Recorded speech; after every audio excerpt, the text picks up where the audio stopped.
Lord, what's that for? Trying 2 different cameras, see which one I like. That's my deal. Actually, mirrorless. So I might be on TV. It's only going to get to the top of the front row's head. Oh, that's my head sword. That's going to get yours then. I'm going to be a So, this is my new camera I just purchased for Christmas. sword. You're going to see me in Hollywood pretty soon. After my debut in the swords. Aren't you afraid it's going to be too zoomed out? No, that, trust me, I can see an ant with that lens. I zoomed in pretty far. I have a 300mm lens, but I put it on there, and I literally could see, like, there's a black speck on that marker board. It was so zoomed in, I could see that speck, like, full blown. And I couldn't zoom out further. That's where it started.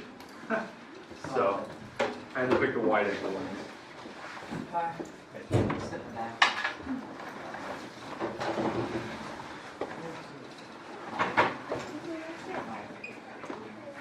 Well, he's right here. Huh? You're there.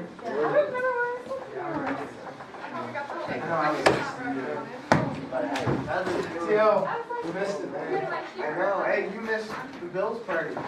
Kyle won a 20-pound bag of roots. Guess what? What? Yeah, Derek got a mug. Wait, why did I get a drink? Stewie got a mug. I feel left out. There was an extra present, but you were there to open it. Oh, Derek got it. I got some weird like clown thing. Yeah. So he that's got, just like, chilling a in my clown, car. like statue thing. Who did this on the No, it was Daniel back. Derek was gone. Wow, It's like you picked a card, and a card had a Bible verse on it, and then you had to match the Bible verse to your card. I heard Eric's retired. Yes. It's you, Pastor He's Dave. making it through the year though. That's not what I said. Wait, so it's like inside, I think like where there's like Alright. choice equations, like A, B, C, D, and then it wasn't like you gotta like balance like fractions. Great. Hey, just to let you know, at some What point, are you talking about? Like for the Okay. scenarios, so Hey. like in this scenario. at some point tonight, tonight or tomorrow morning, I'm going to post video for today's lesson. I do have going on 2 different cameras today Something like that. to kind of see which one you guys prefer in the back. No one do it. So I got a like full blown deal. They're gonna find someone. Oh, He said he's not gonna apply. I think I'm on TV. So, Oh, I was talking. I'm going to see which one I I don't like. know if Bonds. So I got my DLSR in the back, the GoPro on the front. We'll see which one gives you better real estate for the board, which one is more clear. No.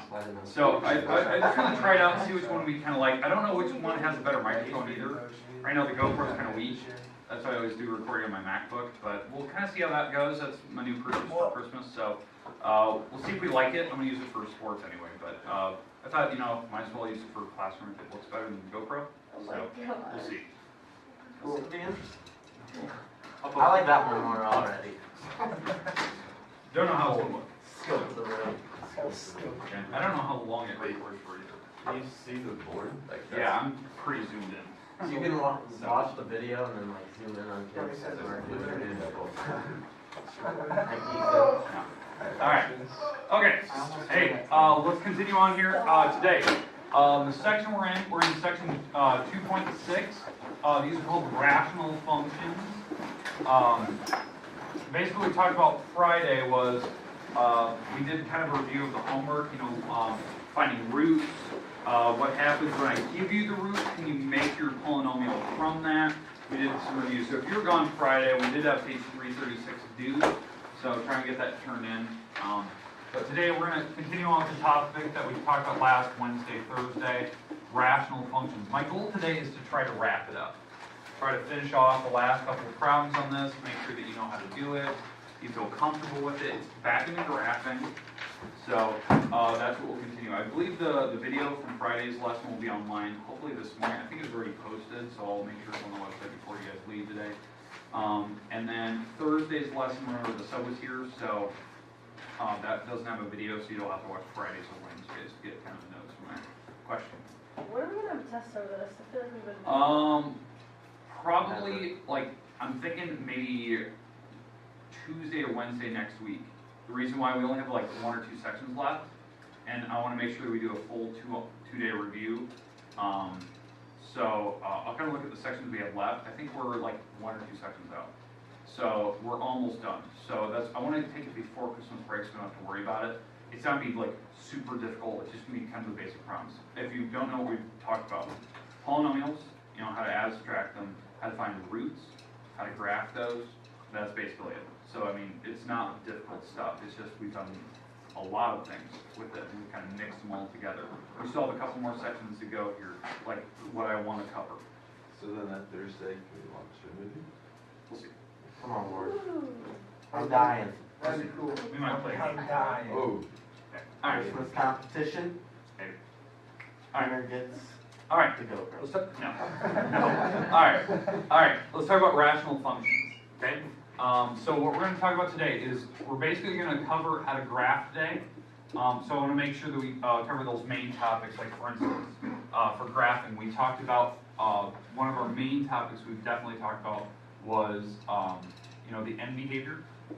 You know, that kind of gives us a glance of how end behavior works.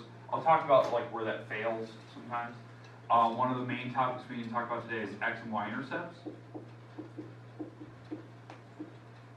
We'll talk about that today. And then symmetry, that's kind of a big deal today. See if things are symmetric. You can basically figure out symmetry from right away from the original problem because of the way that the x-intercepts fall. Like, are they perfectly balanced across the x and y, or the y-axis, that type of thing. So that kind of tells you. And then the big goal today, like what we're going to spend probably the most time on today anyway, will be the idea of the asymptotes. We talked about, you know, vertical versus horizontal. That was our topic last week. Vertical versus horizontal. And then we also had that one called slant. Okay, that's what we're going to talk about today. And we really need to cover vertical. Hopefully those make sense. There's one topic we need to cover there. Horizontal is our main like chunk we need to focus on. There's 3 rules for that. I want to make sure that you know your rules, and there's this weird situation that can happen with those. They're not like vertical. Horizontal, they're kind of special in a way. And then slant was one that I think we talked about Wednesday last week, for sure. All right, so does everyone kind of know our goal here? That's kind of our goal. We're going to spend the most time on that. If we have any time left over today, which I don't think so, we're going to spend the most time doing that. We're just doing notes today, no homework or anything like that. I do want to, if we have some time, I do want to cover limits one more time to talk about that. That was a topic that we definitely discussed about a week or so ago when we were talking about how can we find those peaks and valleys when we did the differential quotient. We're not going to do something that difficult today. It's just, I want to talk about an idea behind it. So that's what we're going to discuss. And it actually goes really well with the vertical and horizontal kind of thing. Okay, questions, comments about kind of our goals today? Okay. We're not going to pick too many problems. I have maybe 2 or 3 picked out and I want to do from the book. Just kind of make sure that you kind of know it. It's kind of one of every type. And then we'll kind of see where we're at. Okay, so we'll start with the first one. I'm just kind of picking from the book here. I'll just have one of us read out here. All right. Start with this one. We got 52 for me, please. F of x equals 4x over x squared minus 1. Okay. All right, you can put it outside if you want. Okay. So this is my function, right? It's rational. It's a fraction. That's what rational means. It's not a polynomial, obviously. So we can't do like the typical stuff like end behavior right away. Can't figure out symmetry and stuff like that. We can do like little things every now and then. For instance, like symmetry, the end behavior won't make sense on this problem. The reason why is that taking the top divided by the bottom. For the powers, the greatest powers, you get a fraction, like you get a negative. So it doesn't make sense where the end behavior goes. That's kind of a rarity. Usually, like end behavior tells you, like when you take the top greatest thing divided by the bottom greatest thing, you look at the power, and if the power is odd, the tails go different directions. If the powers are even, it goes the same direction. But this one, you get a negative, right? If I take the top item, what is that, x to the first, right? And I take it divided by the bottom thing, you get 1 over x to the first, right? Because you take away one of the x's from the top, take away one from the bottom, and this is what we're left with. That doesn't make any sense for end behavior. Okay? The only thing I can tell you is what is the power on the x? 1. So probably what's happening, the tails are probably not going in the same direction, but it doesn't make sense in terms of that degree thing because we've never dealt with negative powers before. So that's just something, so like talking about end behavior, sometimes that rule doesn't apply because it doesn't make sense. All right, questions, comments about end behavior and the idea of like what I look for, like the common sense rule that I always check. Okay, it doesn't make sense in this problem, is the way the powers work. The one thing we can do though, we can figure out x-intercepts. X-intercepts, or what we call the roots, or zeros, right? We've also talked about, instead of the roots or x-intercepts or zeros, it is kind of like the idea of domain, right? Like what x numbers you can actually use, that type of thing. Now, for x-intercepts, right? Typically what happens here is it's something like this, where you have some x number and then the y number is like 0, right? So that's like the big idea. So this is like the common sense thing I always think of, like, I want to make sure that my y turns out to be a 0. So for that to work for an x-intercept, whatever this number is, for the y to turn out to be 0 on this problem, basically I need the top number to turn out to be 0. If that turns out to be 0 up here, then the whole fraction is 0, and that makes y equal 0. Because remember, this stands for y. Y equals. Right? So what's the one number that makes the top of this fraction 0? 0. That's your x-intercept. It's 0, 0. Okay, it's x equals 0. That's the only number that would make the top 0. So we're going to definitely hit the x-axis right here. In fact, what also do you know about that? It's also y. It's also y-intercept. Okay? That's something you need to realize. Okay, it's the same. It's the x and y-intercept on this particular problem. Typically that doesn't happen. Sometimes you always have to factor the top apart to see kind of what makes the top 0, because there might be a couple different numbers. So this problem right now actually has potential, because that's my x and y-intercept, it actually does have potential to be symmetric. So you need to realize, it does have potential to be symmetric. Across the x or across the y-axis, because since that's right in the middle, it could probably do the same thing right and left. There could be something going on. In fact, to prove symmetry, because we already found the x and y-intercept, to prove that it is symmetric, what was the rule that we always do for symmetry? Yeah, you plug in a negative x into this problem, right? So I take this and I plug in the negative x, right? The bottom. When I plug in the negative x, the bottom, the power of 2 cancel out the negative sign, which is good. And then the top, the negative sign actually sticks around, like that, correct? Like it's negative 4x. But the negative sign on the top can actually go out front. Because it doesn't matter where you put the negative sign, if you put it on the top or bottom, it's still negative, right? Well, what this is telling you, when you look at that, it is the opposite of the original thing you started with. That's the idea, because the negative sign doesn't matter if you put it on the top or the front. It's the opposite of that thing. So if it's the negative of the original item, that means this is odd symmetric. It's the perfect opposite of the original item. Because it's negative of the original. Because I can factor out the negative sign. Because that's what this means. I can pull the negative sign out front to here. The next time we go to the top first anyway. Okay, does that make sense for odd symmetry? We haven't seen that yet. So that's why I kind of want to talk about this problem today. So it is odd symmetric. So what odd symmetry means is that something will happen over here, and it will happen up here the exact opposite. Or if it's up here, it will go down there next. So it is perfectly symmetrical on this problem. We haven't seen one of those yet. Okay, questions, comments, concerns of what we've done here? All right. So that's my symmetry test. So this is an odd symmetric problem.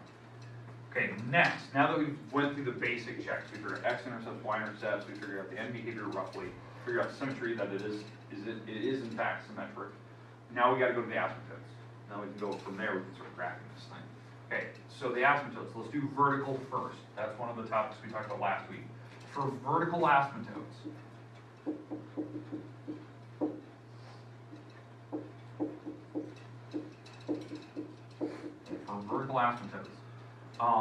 you have to make sure that whatever numbers make the bottom 0, those are where the asymptotes are. Because that's an undefined point, that's what a vertical represents. So we need to factor the bottom part. So how do you factor that bottom? What rule is that? Is it trinomial? Is it common factors? Is it different squares, cube rule, or grouping? Different squares, right? So different squares, we do 2 parentheses, plus, minus. You break up the x evenly, you break up the 1 to be 1 and 1. And what are the 2 numbers that make the bottom zeros? What makes this 0? You get 1, what makes that 0? Positive 1, right? Those are where that's where my vertical asymptotes are. So what a vertical asymptote is, if you don't know, it's a point of undefined where the graph cannot cross it. Those are very strict. You can never cross a vertical asymptote, ever. So the idea is that there's 2 of those. There's one at -1 here.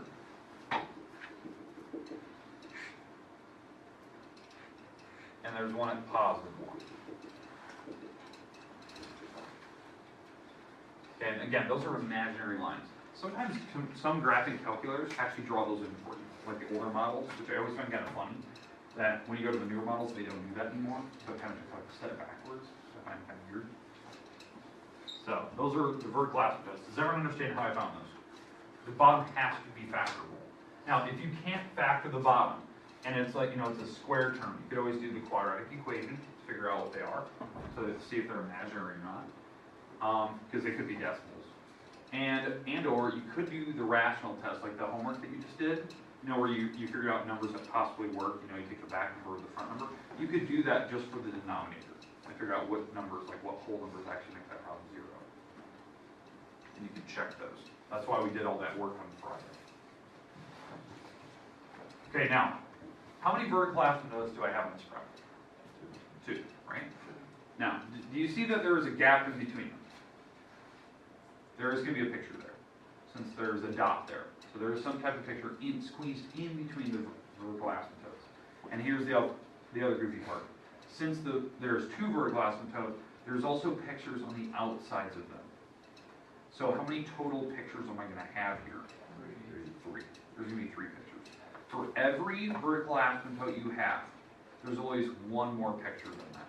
What I mean by that is we said there was 2 vertical asymptotes, so there's going to be one more than that for pictures, like graphs. So this will have 3 individual graphs. One graph will be over here, a graph will be in the middle, there'll be a graph on this side. There's always a graph on both sides of the vertical asymptote.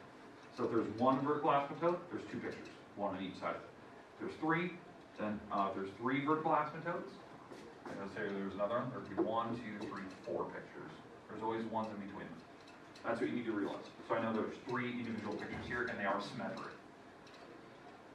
All right, questions, comments about vertical? They're very rigid, very, very straightforward. Now, on to horizontal.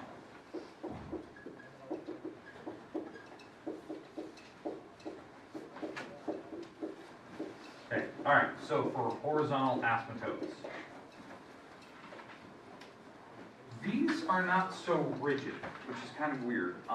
It's more of a guideline than anything. It kind of gives you a sense for where the graphs are kind of limited to.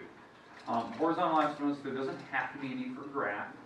There could be one at most. There can be one horizontal, but it's not as rigid as the vertical. Vertical, like nothing can cross them ever. Horizontal just kind of gives you a guideline. It's really more of like this idea of what a limit is, and I'll talk about it here in a minute. Okay, now there's 3 rules for horizontals. Okay, if the power on the top of your problem, so what's the highest degree on the top of my fraction? 1. If that is bigger than the bottom, so if this power is somehow bigger than the bottom, there's no horizontal asymptote. So now, is that the case in mine? No. So we do have it. We do have one horizontal. We have to figure out where. Now, if the top power is exactly the same as the bottom, we'll see that one here in the next example I did. Then what you do is you divide the leading coefficient. You divide this number by that number.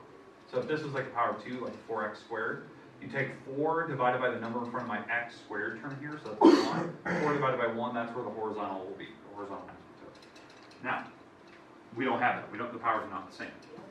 Since the top power is smaller than the bottom, agreed? Since the top power is smaller than the bottom, that means you'll have a horizontal asymptote right here. It's right at 0. Now you're probably wondering, okay, so there's a horizontal asymptote at 0. But what did we just say a little bit ago about my x-intercept? 0. Now isn't that weird? It hit 0. It did hit 0. But the horizontal asymptote is going right through it. This is the weird thing about horizontals. It's a guideline. Okay? It gives you a guide for where the graph is going to be kind of centered over. It's kind of like, I consider it like a center line. So something's happening above and below it. Okay? The weird thing is graphs can actually pass through a horizontal. They can actually pass through this, and that's actually what you're going to see here. This graph can go somewhere through it. But then on the outside, what happens usually is when you start drawing curves and stuff, they get really close and sometimes they curve around it, but then eventually they hug against it. So what's happening here is probably my graph will hug against one of these horizontals. It could pass through it, but it will go right against it as I go left to right. So I'll show you that here in a minute. So it's more of a guideline. So that's the hard part about horizontals. Okay, so there's those 3 rules. Since my top is smaller than the bottom, we do have a horizontal at 0. And it's just a guideline. Okay, now slant. For slant, that's where we could have an asymptote that's at an angle. That only occurs when the top power is bigger than the bottom. Now, is my top power bigger than the bottom power? No. So we don't have it on this one. And the other case for slant is that the top power had to be bigger than the bottom by only 1. So like if the top power was, let's say this is a 3 and that's a 2, that's when you could have a slant asymptote. Top power has to be bigger than the bottom by 1, not more than that. So I have no slant. So this one does have a horizontal at 0. Because the top power is smaller than the bottom.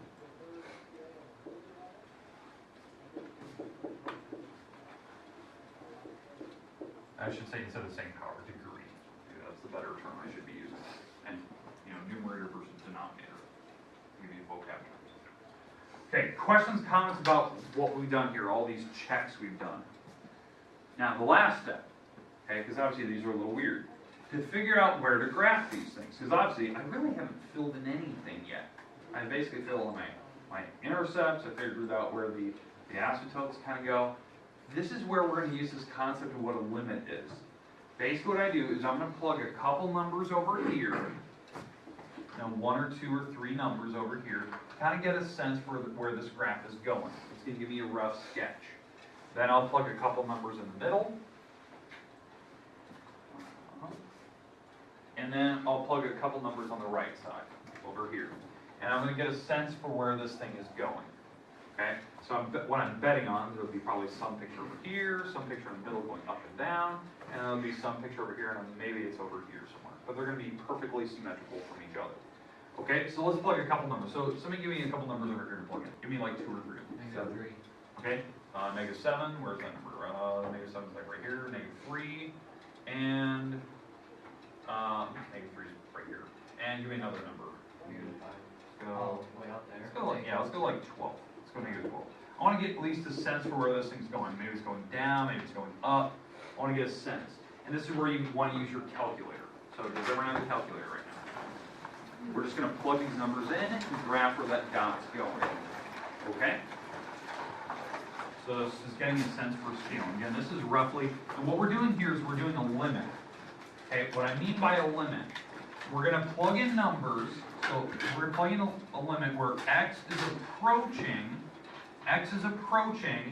this vertical asymptote. Okay, this vertical asymptote is going through what number again? Okay, we're approaching -1, right? That's the number we're approaching. We're approaching it from the left side. Agree that's the left side? my left hand.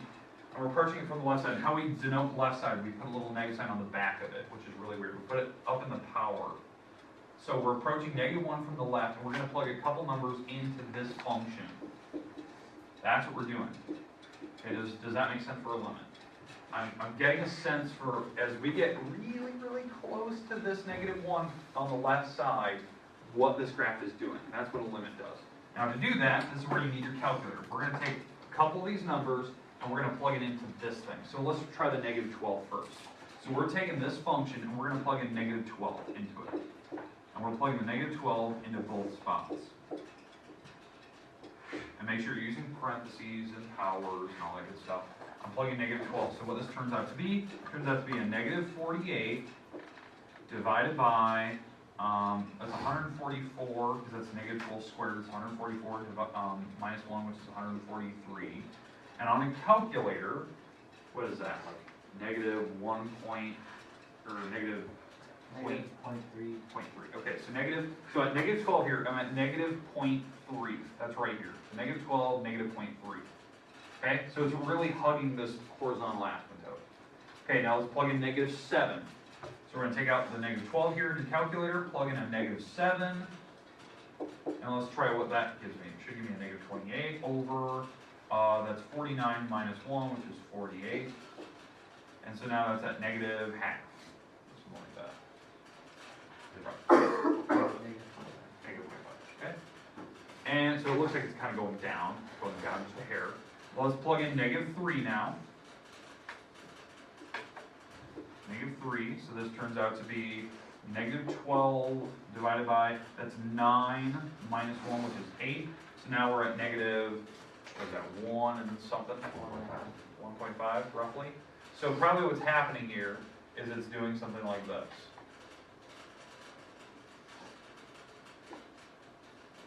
So we're getting really close, and this thing seems like it's going down. And if you want to prove the point, plug in, -3 is right here. Plug in, if you want to see that it is actually doing this, plug in like -1.5, where we're getting super close to -1. -1.5 here. And it'll prove my point that it's going to go down really, really far, probably.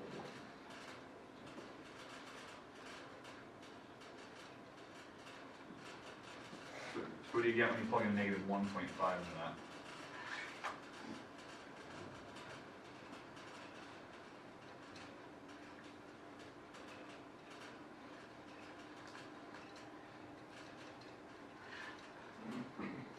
-1.5.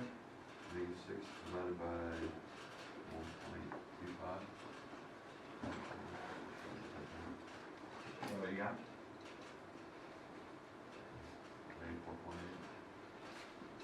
4.8, so it's like down here somewhere.